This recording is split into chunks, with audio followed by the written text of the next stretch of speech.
From the National Newsroom of the Canadian Press, I'm Karen Rebo. Canada's health ministers are in Calgary today for 2 days of meetings.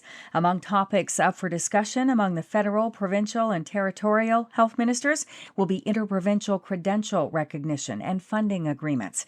Financial relief is on the way for Canada's softwood lumber sector as it reels with even stiffer U.S. tariffs. In Fredericton yesterday, Industry Minister Melanie Joly said in the coming days, the government will provide funding through banks, backstopped by the Business Development Bank of Canada. She adds in the long term, Ottawa is working on a Buy Canadian policy to have Canadian homes, major projects, and infrastructure built with Canadian wood. It is an extremely important sector. It is a sector that is pivotal for the economy of New Brunswick and across the country. The Canadian Real Estate Association has upgraded its forecast for home sales this year. It now expects a softer decline this year as activity continues to rebound. CREA says it now expects home sales this year to fall 1.1% compared with last year, an improvement from its previous forecast of a 3% decline.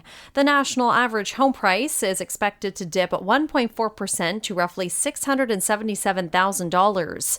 CREA says that with 3 years of pent-up demand and lower interest rates, it's forecasting further upward momentum in home sales over the final quarter of 2025. Michelle Zedekian, The Canadian Press.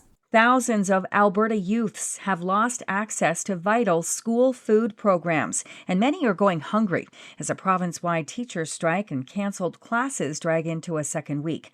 Laura Geisbrecht, a spokeswoman for the nonprofit Mustard Seed, says she knows hundreds of students in her central Alberta area who haven't had the lunch meals they depend on since Alberta's 51,000 teachers walked off the job last week. The impact on students, it actually brought me to tears. I don't think people realize how much kids count on the food from breakfast clubs and school lunch programs. There are a lot of kids who that's their only food that they receive throughout an entire day. Teachers are fighting for better wages, supports, and smaller class sizes.